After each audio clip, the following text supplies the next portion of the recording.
Now, let's get started kasi maraming pag-uusapan.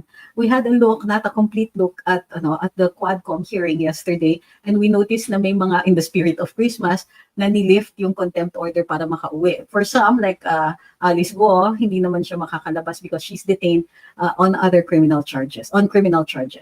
But at saka may sakit po siya. Ngayon, the unusual case of Major Laraga is our main kwento for the day. But aside from that, during today's EDSA Friday, si Channel 168 was allegedly, according to Princess Maui, was picked up and detained, supposedly on a charge of bouncing checks. He was picked up at the EDSA rally where he is usually the main coverage, the main vlogger, the main person providing coverage for EDSA Friday events. So, yes, 167 nga po. What did I say? Did I say 168? Sorry, 167 po. I apologize. Siyempre, kasi may mall, di ba? Okay, so Channel 167. All right. Ulitin ko po, Channel 167, a vlogger who provides primary coverage for EDSA Fridays, was picked up today at the site and detained, allegedly on a charge of bouncing checks.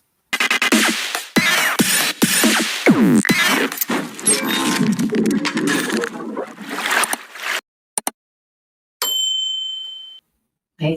According to the vlogger himself, si Nelson, he has not issued any check. So it is quite possible that it is a case of same name, wrong charge. Okay. So likewise, the budget yesterday, we talked about the budget on PhilHealth. There's a deeper explanation, but I understand that I was correct na hindi po natanggal yung primary budget ng PhilHealth. So it appears that what was removed is the subsidy budget, but its MOOE and its general operations budget remains. The budget for PhilHealth contributors is sourced from the sin taxes plus whatever is generated by the general fund, by the main fund. So the projects can still be funded by its usual funding. They still get the GAA, but what they don't receive is a subsidy budget. Okay. So, but before we continue, magandang gabi sa lahat ng mga bagong pasok. Magandang gabi po sa lahat ng nandito ngayon. I hope the holiday season finds you well. Now, some of the frequently asked questions. Isa ito yung nakikita ko dito. Can anyone stop open corruption in the Philippines? Have a great weekend. I'm not sure what you mean by open corruption. Okay? I think what you're saying is that hindi ba pwedeng kasuhan itong mga congressman or other officials na nakikita natin na obvious base sa lifestyle ay may pinagkukuhaan na budget, may pinagkukuhaan na pera na hindi maliwanag kung saan nanggagaling at imposibleng nanggagaling sa sweldo lamang nila. Alright. Because that doesn't constitute open corruption, sir, in the sense that it is openly done in public. Kailangan pa rin po yung mga ganyan bagay ay iimbestigahan. At remember, dahil ang corruption ay criminal case, you need proof beyond reasonable doubt para po ma-convict ang isang tao ng korupsyon. Sabi ni Rafi Ongo, taking away the subsidy from the government will revert PhilHealth back to being an insurance system instead of the universal healthcare that Digong and some senators and congressmen tried to turn it into. According to Senator Grace po, but we still have to look into it, that the subsidies for programs under the universal healthcare can still be funded from the main fund of PhilHealth. Hindi po tinanggal ang funding daw nila. What had been removed is the subsidy budget, subsidizing yung mga, halimbawa, kinulang o kinapos for certain projects, maglalabas sila. The reason, according to Senator Grace po, is because bakit kayo magsa-subsidy budget kung hindi nyo naman nauupos yung budget na binibigay? Okay.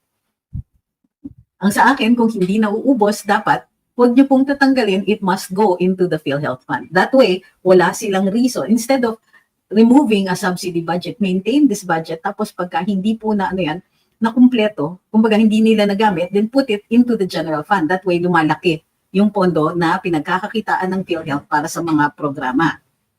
Nevertheless, yung pagtatanggal po ng subsidy budget ng PhilHealth also indicates two things. According to Senator Grace po, hindi daw po kasi nila ina-address yung corruption sa loob ng ahensya, lalong-lalo na yung pagsole ng pondo ng 2024 sa mga pondo na hindi nagamit. Ang tanong, bakit hindi nila nagamit yung pondo na yon? Bakit hindi saan po napunta or what have they been doing to the point na hindi nagamit yung pondo?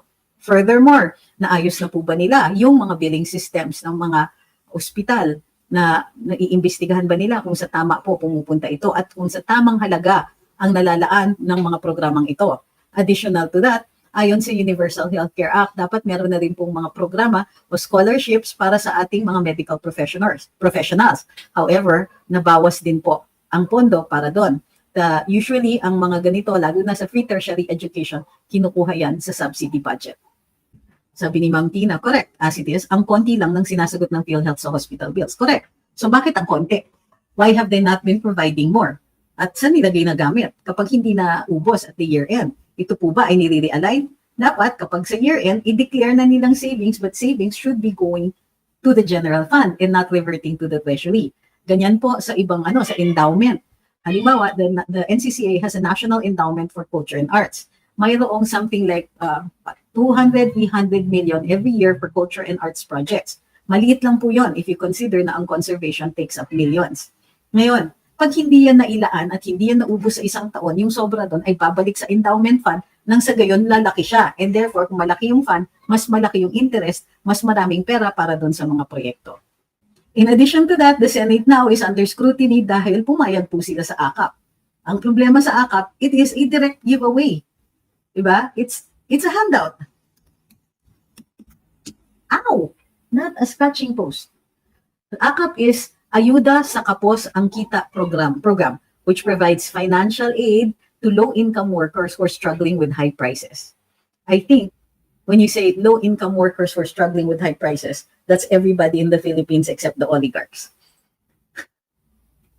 Di ba, ano yun? It helps the minimum wage earners cope with economic difficulties and inflation.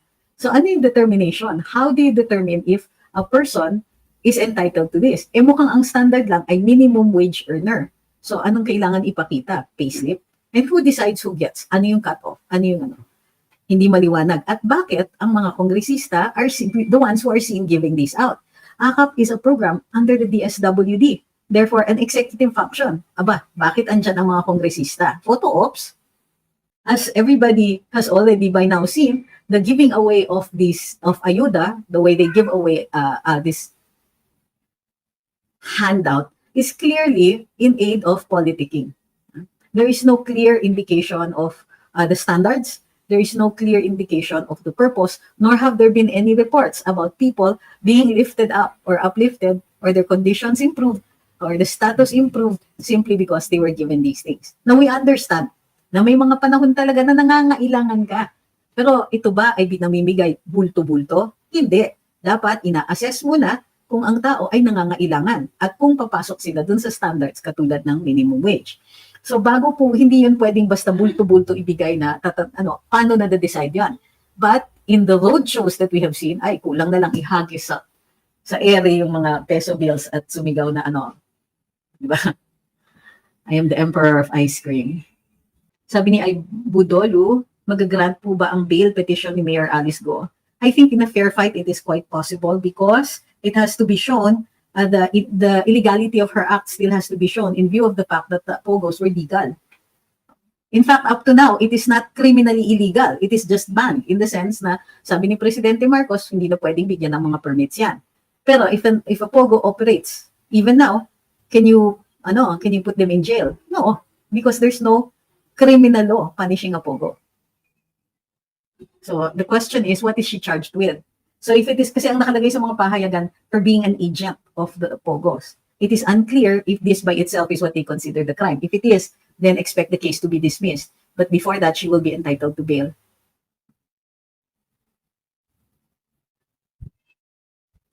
Sabi ni Mons, pwede bang kasuhan ng admin case ang mga representante at senador tulad ng mga government employees na substantial evidence lamang ang kailangan? No po. Or pwede silang kasuhan. Pero kahit matalo sila doon sa admin case, ang enforcement niyan will be through either Congress or the Senate. So isusumite, let's say, ng Office of the Ombudsman together with a letter referring the matter to the Senate or House Ethics Committee, sila po mag-hold ng hearing kung i-enforce or hindi yung finding ng Ombudsman. Yun, sabi ni Beleo, may kilala ako, 5-digit salary earner lang na mag-declare ng less than 5K at nabigyan ng AKAP. Sorry. I am, Very, very tired. Give me 2 seconds. I need to refill my jar. The good news is, sa Maharlika Fund. The good news is, sa Maharlika Fund, may pangalawa na po silang accomplishment. Ang first accomplishment nila ay nakapagpagawa sila ng logo. But as of the other day, nakapag-inaugurate na po sila ng kanilang opisina sa BGC, malapit sa opisina ng Unang Ginang. Sabi ni Saldi, bakit ba hindi nila mabuwag-buwag yung 4-piece na yan, imbis na alisin, dinagdagan pa, may akap, may tupad, lalo lang dumarami ang batugan ng Pilipino, at trabaho ang ibigay nila kung bilyon na pinamimigay nila. I-clarify muna natin yan, ha? Mayroon talaga, what the 4-piece are is simply a leg up. Wala pong yayaman sa 4-piece. Hindi ka magiging batugan sa 4-piece. Ang pinibigay nila doon ay tungo doon sa welfare ng nanay at mga bata. Okay, so after you're given, napatunayan mo na less than 5,000 a month ang kinikita mo buwan-buwan. Kung meron kang pamilya, ang mother from the time pag nagbubuntis, meron siyang subsidy na something like 300 pesos a month. Tapos, stop climbing my leg. Tapos, kung lactating, then meron din po siyang subsidy. Okay? Ang mga batang pumapasok, something like 300 pesos per month. Sa grade school, 500 sa high school, and something like 700 kung sa college pumapasok. So, intindihin po natin, wala po talagang yayaman o magiging batugan dyan sa ano na yan. There are, however, some people na, siguro nga, abusado sila. We're not saying that it's perfect, the system. But there are times when people will need a leg up. At yun po yung sinasabi ni PRD nung tinuloy niya yung 4-piece program na yan. Yes, siya po ang nag-ano. O yan, sabi ni Ma'am Gracia, ang liit naman. Totoo naman, maliit talaga because tulong lang ito.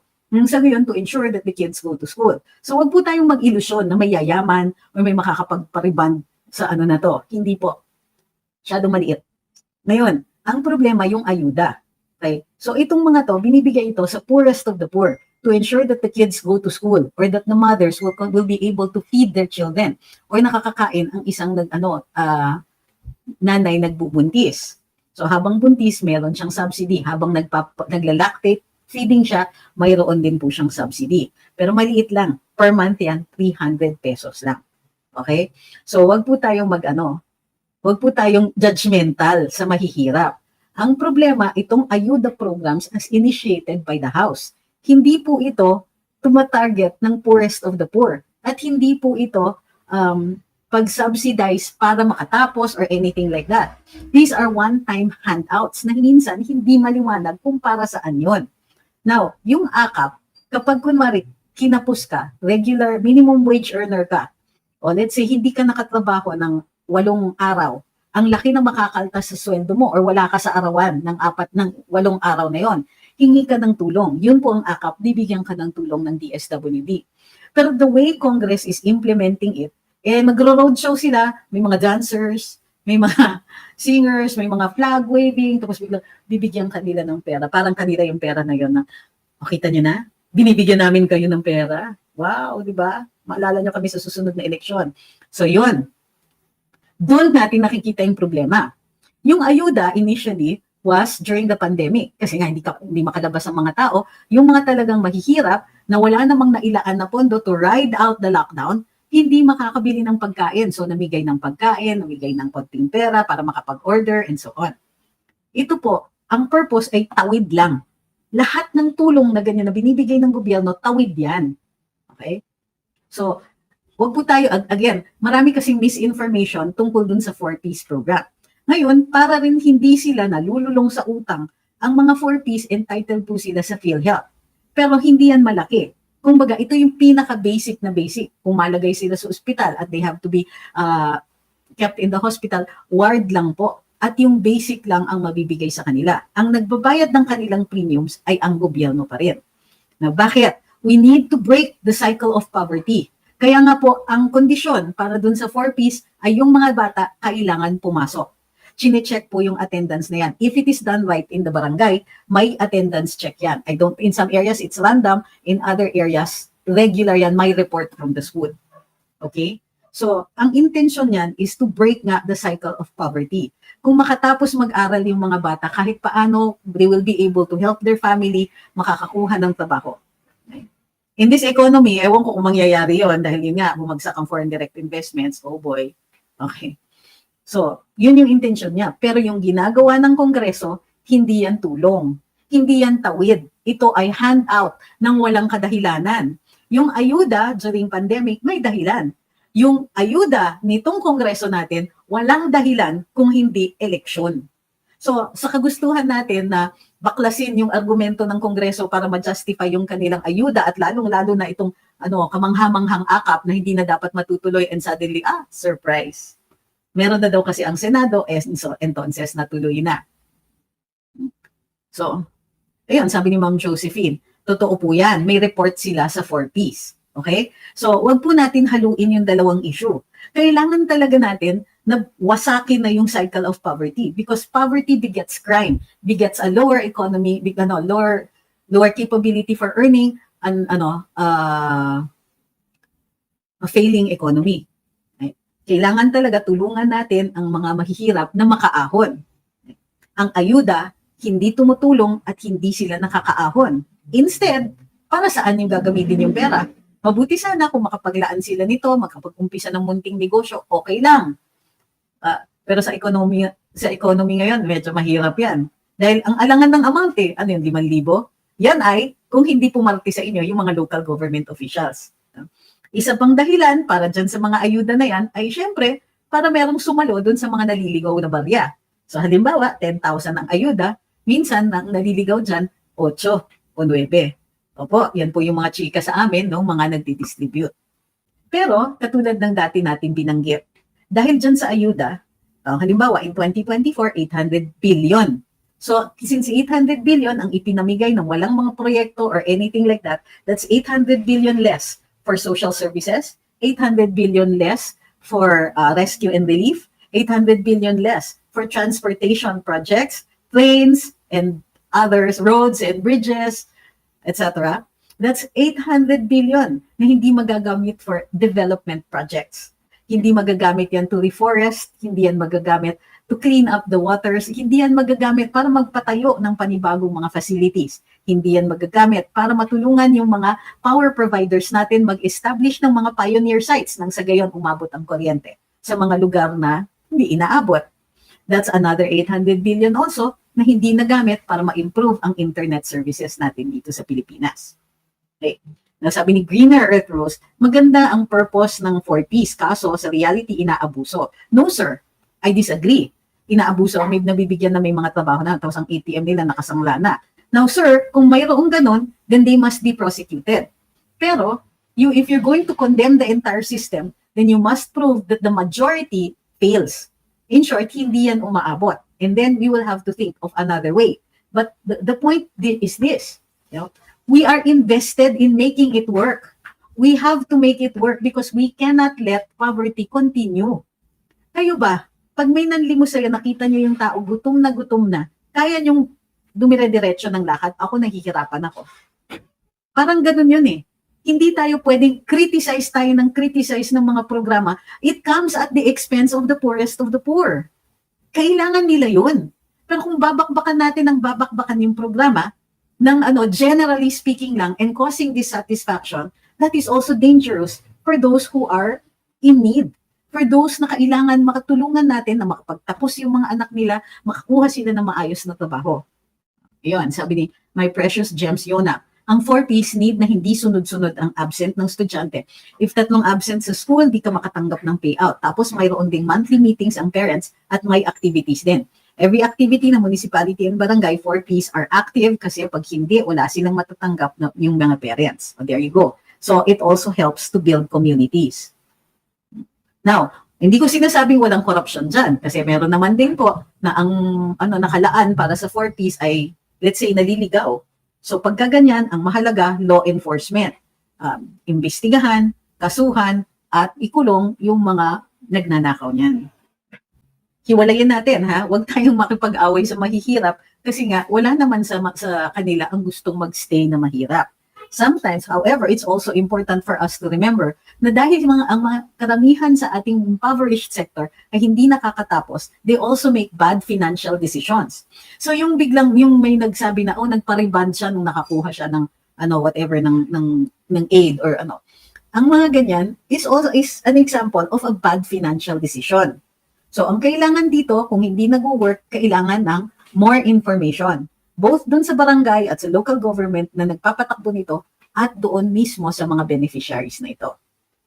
Sabi ni Joy, first-hand experience regarding 4Ps. In the province, we had problems finding kasambahay because some of them fear losing their 4Ps benefits if they work and receive a salary of more than 5K. So basically, they would rather wait for 4Ps benefits than magbanat ng buto because they would choose to work if there's money na hindi na need magbanat ng buto. They did not care if the salary is higher than what they get from 4Ps. They chose 4Ps. Hi, some also in our province, sinasangla ATM na nakakatanggap nun. Yes, and again, this is part of those bad financial decisions. Right? Bakit ganyan ang mga decisions?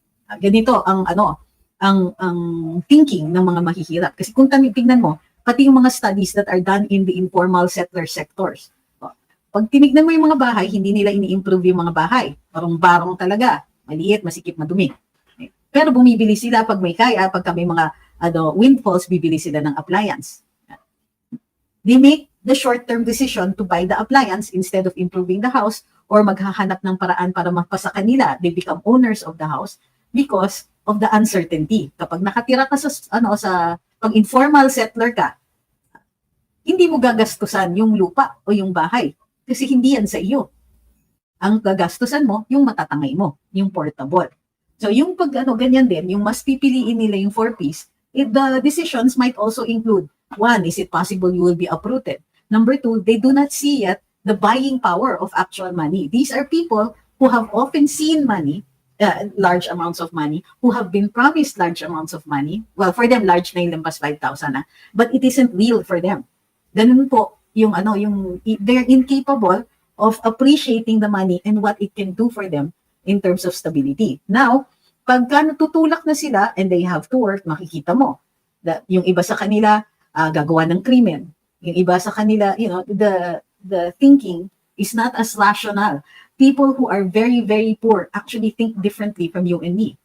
Madami po, sabi ni Petrus, sana may sumama tumulong kay Prof. Magno. Unang-unang hindi niya kailangan ng tulong, you just need your lawyer and file with the Supreme Court. Hindi mo kailangan na may kasama ka. Okay? Basta nakita ng Korte Suprema na ito po ay makakaapekto sa maraming tao. Pangalawa, marami na pong sumali sa kanila at kasama po dyan ang bayan muna. Okay na. Sabi ni Ma'am CE, pero attorney please, kung hindi ka pa ready sa 2025, sana sa 2028 tumakbo ka po for office. Pero I think if SD will win, mas kailangan ka as cabinet member, any position, never trust 101%. Naku ma'am, huwag niyo po pangunahan si Madam Vice. Okay? She will decide who she needs in her cabinet. Huwag po ako yung sasabihan ninyo. Kasi ako ay susunod sa kanya kung sakasakali. Pero kung hindi naman ako kasama, nandito pa rin ako. Kasi napansin ko in the last few days since I've gotten back, marami naman pong inaabot pala ng ating live. So sana po naintindihan nyo na may limitations po yung ambition ko. Ano lang talaga, I like to teach and I also like to help. I like to implement programs and that's a good thing because when you're in government, that's what you do. But kumbaga, unlike people na talagang makikipagdagulan para sa posisyon, hindi po, kung mapansin, maigi. Kung hindi, okay din lang. There's so many books to read. Sabi ni Ma'am Felma, nasama po ako sa 4P sa probinsya at na-transfer po dito sa Manila. Ngayon, lahat ng hinihingi nilang requirements na i-submit ko na po. But until now, di pa na-i-release. Gawa na rin po yan dun sa ating sistema ngayon dahil nga ang DSWD ay abala sa ayuda system. So, yung 4Ps ay kanilang nakakaligtaan. Sabi ni Pichu, is AKAP the new term for pork barrel for crocs in the upper and lower house? Well, it depends, but I don't think so. Strictly speaking po, ang pork barrel is a slush fund provided by the House for each congressman. Yung nila talaga, it is legislated ha. So, ang tingin ko yung actual pork barrel is yung tongpats nila dun sa bawat ahensya na kinikwento ni VP Inday. Yung mayroon silang ginagawad sa mga ahensya na budget, yung pala, hindi yan i-release dun sa ahensya sa congressman i-release. Pero kinikredit to the agency. Yung AKAP po, I'm not sure if you would call that pork barrel kasi kung meron silang pinamimigay na amount, then, or pinamimigay talaga yung amount in aid of re-election, then hindi po. Or you could say that it is part of the pork barrel fund. Okay. Would we move on na? So, yung kay Channel 167, inarrest siya in the EDSA air shrine where EDSA Friday happens like it did again today. Hindi po ako nakadaan dahil nga mayroong gathering ang mga maisog organizers natin at nangako akong dadating ako. So, pero may mga nagtag sa akin tungkol sa sitwasyon niya. So, dahil Friday ngayon, kailangan kung sakasakali mag-file siya ng bail. Ang problema, baka hindi siya dapat muna kung ako yung lawyer niya at totoong never siya nag-issue ng BP22 and this is simply a case of mistaken identity, then hindi bail ang dapat i-file kung hindi motion to quash yung kanyang arrest warrant. So, and that will require an appearance in court. And kasi baka ma-waive yung mga shorter remedies mo kung mag-file ka ng bail right away. Ma'am Shiera says, being selfish here, mas gusto ko po na wala kayo sa government kasi laking tulong po talaga ang mga live nyo. Nakakapag-share din po kami ng mga natututunan namin sa mga live nyo. Thank you, ma'am. At least you understand, di ba? Kasi sa totoo lang, di ba nakwento ko sa inyo kahapon na tinanong ako ng mga media na nandun. And you know what? I do miss talking to reporters. That was my job before. The interaction is always very informative. So tinanong nila ako, bakit nung pagkaalis niyo sa office, parang wala lang sa inyo? You just went back. Sabi ko, because I knew from the start na lahat may hangganan. And public office, di ba, is a public trust, hiniram mo lang yan. You're supposed to improve on it in your sector, and then, when the time comes, you just give it back. May mga tao na hindi nila kayang bumitiw. They get used to the perks, the travel, the people opening doors, people calling you sick. Ganyan. Babait ng mga tao sa iyo habang nakaupo ka sa pwesto. But for me kasi, that is not, it wasn't, I did not feel comfortable with the sudden surge of new friends. Yung biglang, ang dami-dami kong kaibigan bigla. At naglabasan yung ibang mga kamag-anak na hindi ko naman naririnig noon. It's not a place you want to be, yung mga ganyan. I'd rather have real friends.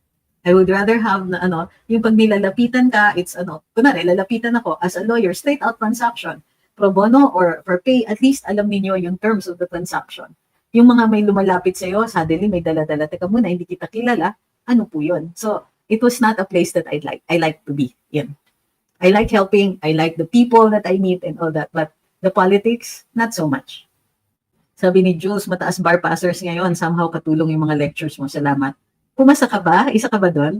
I don't think naman na grabe naman kayo. Hindi naman siguro akong ang reason. Okay. But what is important na maalala natin dun sa pag-detain kay 167 is the situation. He was arrested sa EDSA Shrine where he is the main coverage. Siya po ay bukod tanging nandyan parate. Now, kung hindi talaga siya nag-issue ng bouncing checks, ang tawag nga ni Princess Maui ay tanim kaso.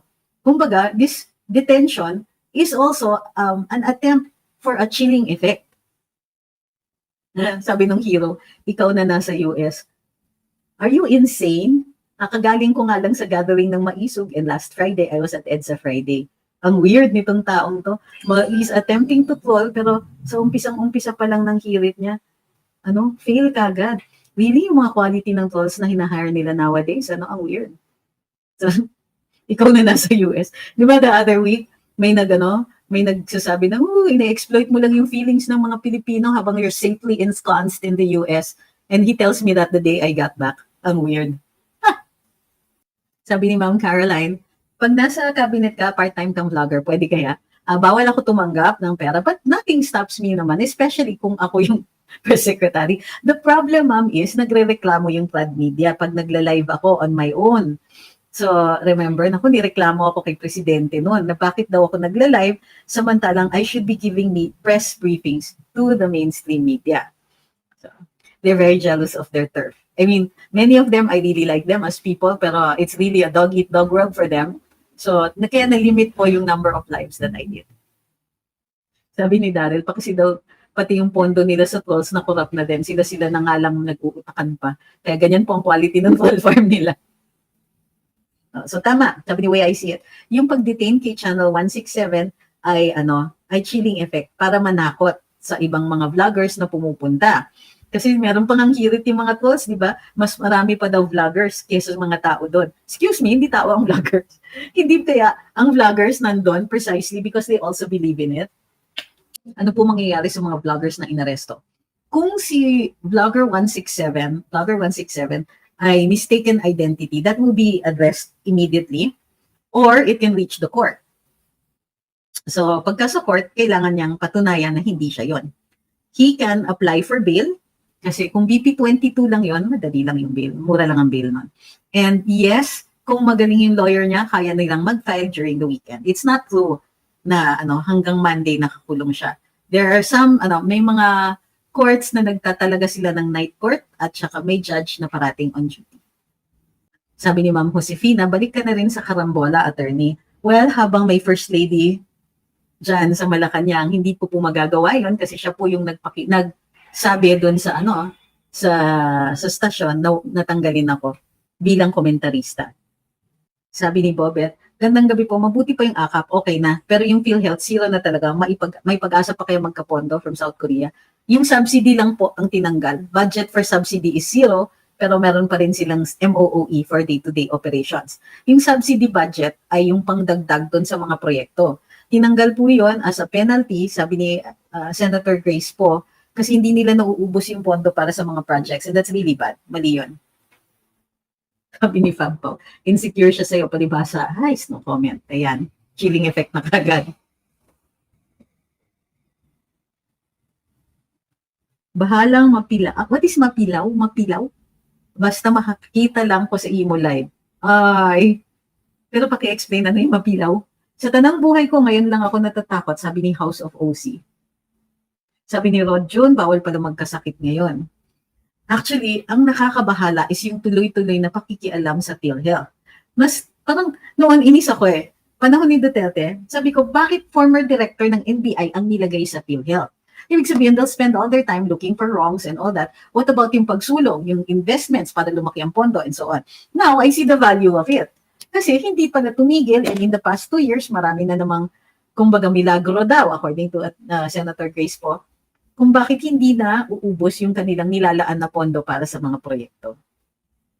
Sabi ni Casey, legal ba yung ginawa ni First Lady sa'yo na pinatanggal ka as commentator?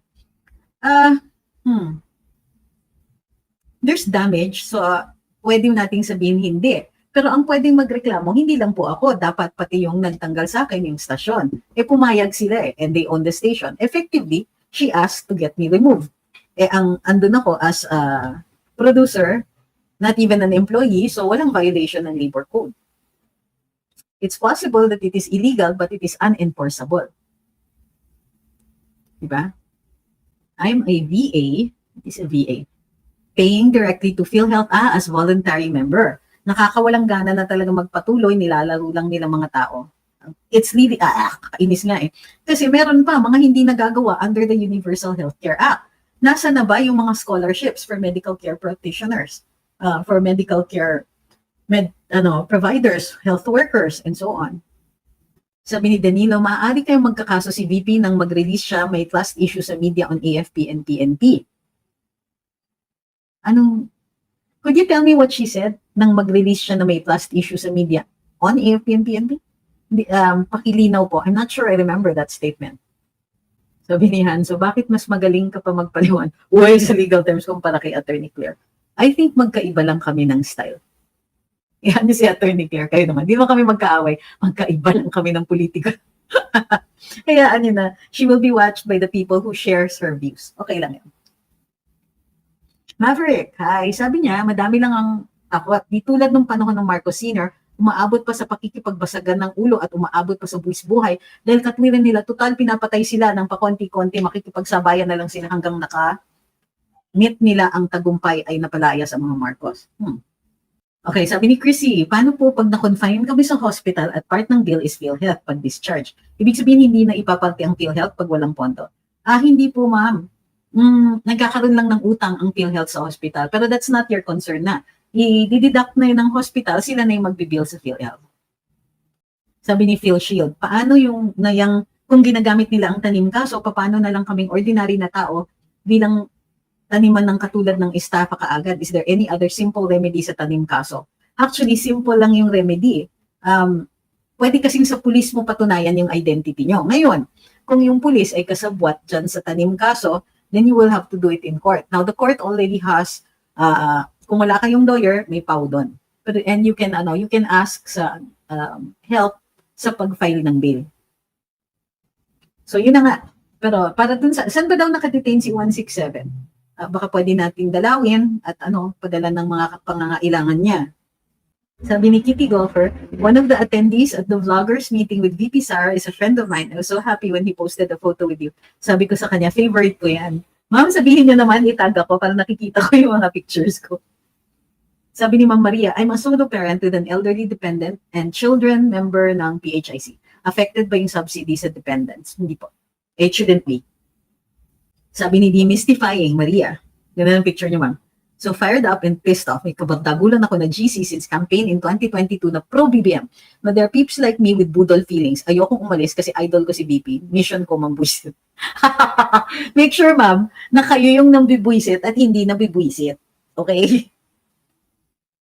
So kahit na subsidy lang po ang sinilo nila dun sa PhilHealth, wala naman silang ginagawang ibang to guarantee that PhilHealth is spending the money accordingly.